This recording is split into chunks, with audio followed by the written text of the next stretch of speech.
Eccoci qua, ciao ciao. Oggi 5 segreti sul Digital Cockpit che forse non conoscete ancora, o forse sì. Beh, scopriamoli insieme.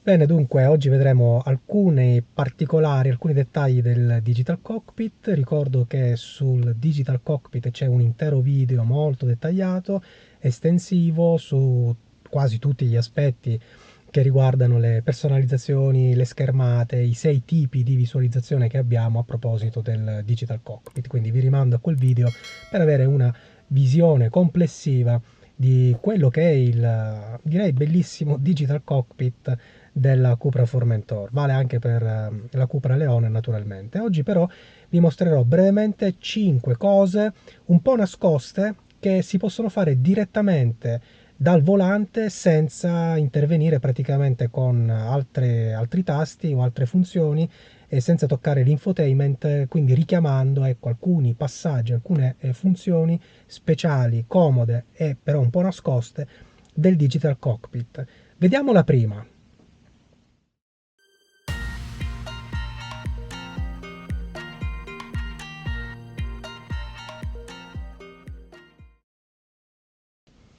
Dunque ragazzi, la prima chicca è una cosa di cui ho parlato brevemente nel video a cui facevo riferimento, quello sul Digital Cockpit.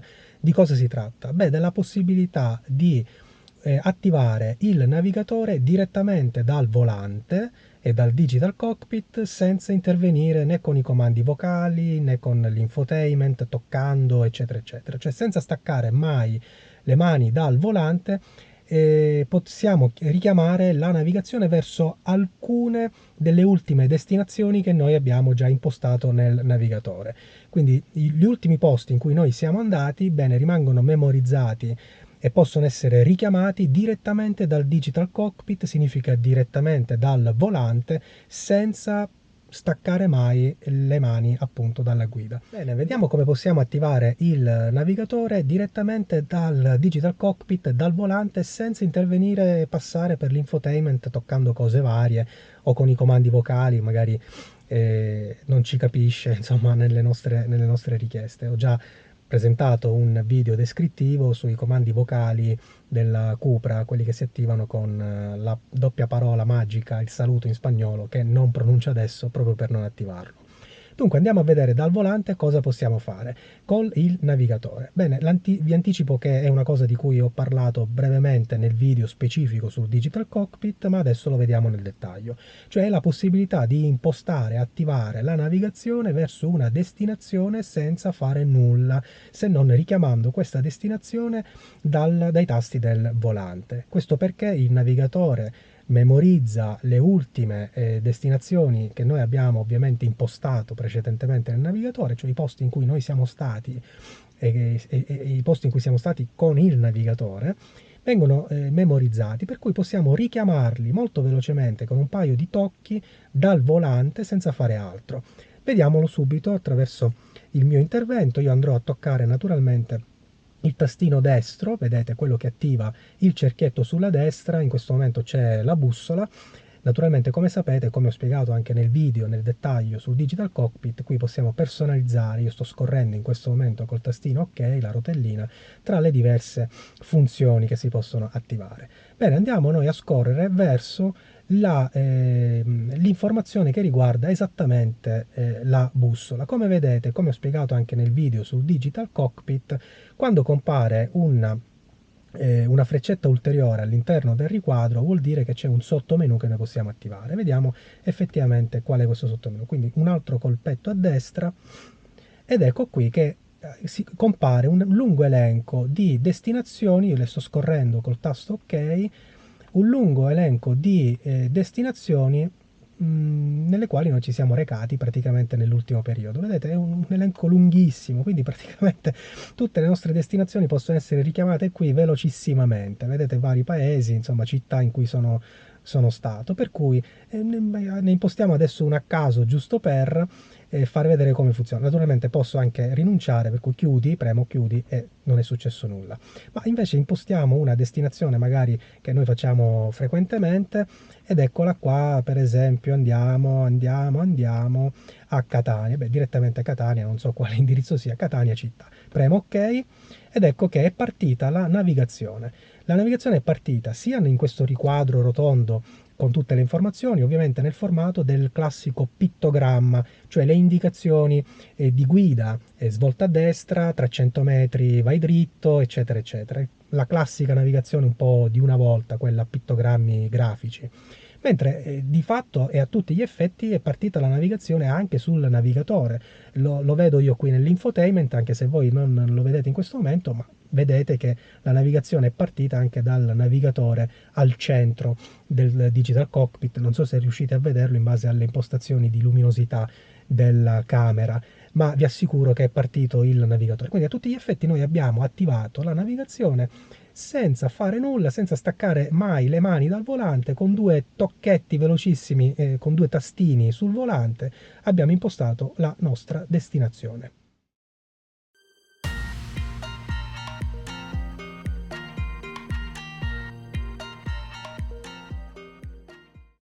Bene, vediamo il secondo trucchetto, insomma la seconda funzione un po' nascosta del Digital Cockpit. Spero che si veda con la nostra camera. Noi andiamo ad annullare la nostra navigazione, lo abbiamo visto poc'anzi, e ci concentriamo invece sulla visualizzazione della mappa all'interno del Digital Cockpit.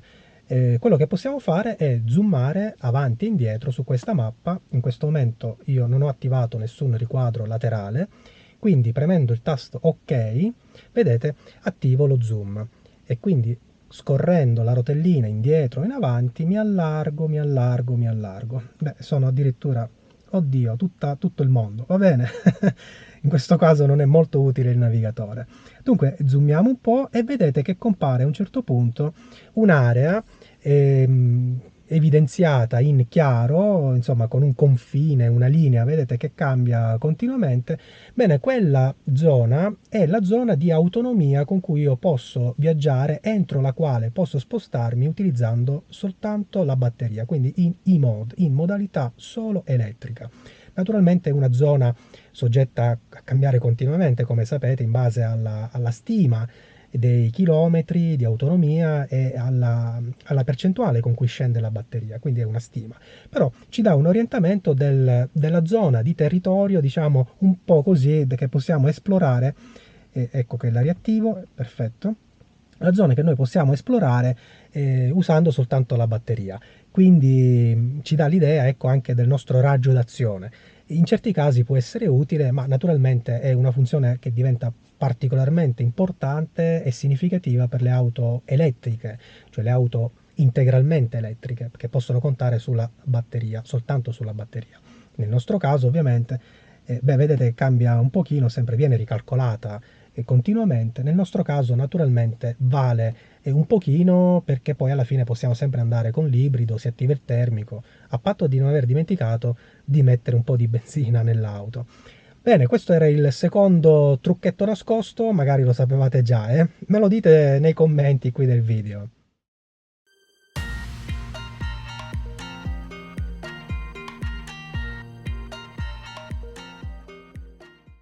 Bene.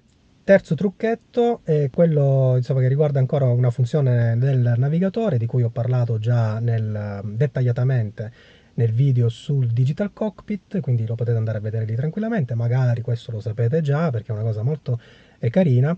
Si tratta del navigatore a tutto schermo nel nostro Digital Cockpit. Andiamo a vedere qual è la caratteristica, insomma la visualizzazione in cui funziona meglio. Naturalmente bisogna spostarsi, bisogna cambiare visualizzazione.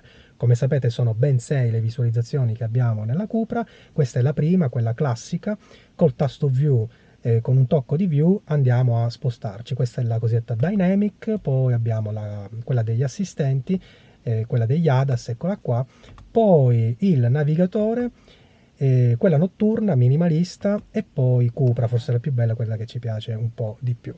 Bene, andiamo a vedere di nuovo il view, la visualizzazione navi. Ecco qua, tenendo premuto il tasto view un po' più a lungo, il navigatore diventa a tutto schermo.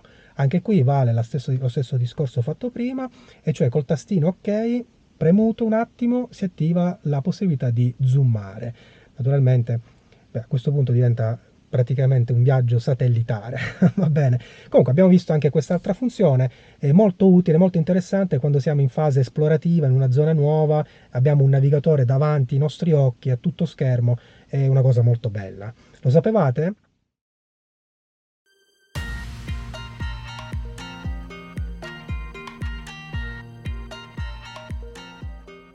Bene ragazzi, andiamo a vedere il quarto segreto del Digital Cockpit, è qualcosa che non riguarda più la navigazione, ma riguarda un aspetto interessante, sportivo, quindi significa andiamo alla visualizzazione Cupra, e è una cosa che magari bisogna provare soltanto in pista, quindi cambiamo la selezione, attiviamo la cam per il cockpit, quindi andiamo all'ultima visualizzazione che è quella Cupra, premendo il tasto ok. A questo punto ho la possibilità di non vedere la velocità, ma di attivare il cronometro con tutte le sue sottofunzioni, quindi far partire il cronometro ora all'inizio appena io premo, stop, continua, è messo in pausa, oppure interrompi il giro, oppure farlo partire quando l'auto parte, quindi dalla partenza. Dopodiché andare a vedere le varie statistiche, per esempio il giro più veloce, il giro più lento, la media, eccetera, eccetera. Posso azzerare tutti i miei dati e poi tornare naturalmente, eccolo qua, andare alla selezione statistica, posso azzerare tutto, azzera, ecco qua, dopodiché andiamo indietro e posso naturalmente tornare alla velocità. Quindi significa vai alla selezione, rimettiamo velocità e siamo nuovamente pronti per guidare non più in pista. Questo lo sapevate?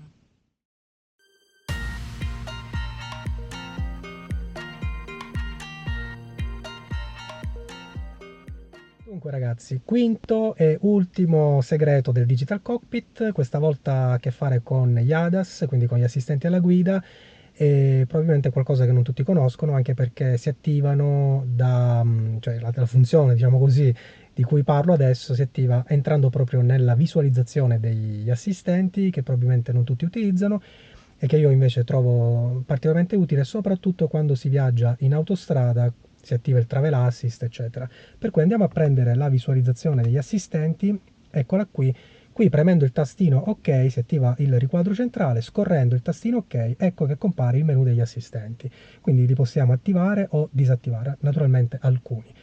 Immagino che la cosa più interessante sia per molti la possibilità di disattivare il lane assist direttamente da qui con un paio di clic dal volante senza intervenire sull'infotainment, andando a cercarlo insomma nei vari widget o nei vari menu e sottomenu, e attivandolo, disattivandolo da qui praticamente interveniamo subito su questa cosa che non è tanto amata da quello che mi pare di capire da molti guidatori.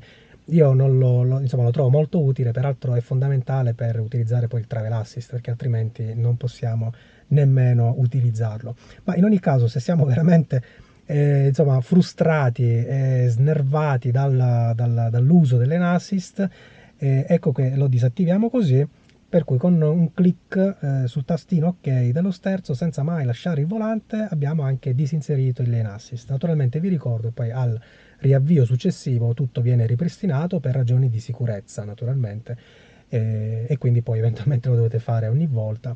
Bene, ma a noi interessava scoprire quest'altra funzione nascosta, la quinta. Questa la sapevate, la conoscevate oppure no? Bene, mi interesserebbe vedere insomma i vostri commenti qui sotto nel video, sapere un po' cosa sapevate, cosa no, e magari suggeritemi qualcosa che io invece non conosco, perché magari ci facciamo il video, ma soprattutto imparo qualcosa anch'io, eh? Va bene, alla prossima, ciao ciao!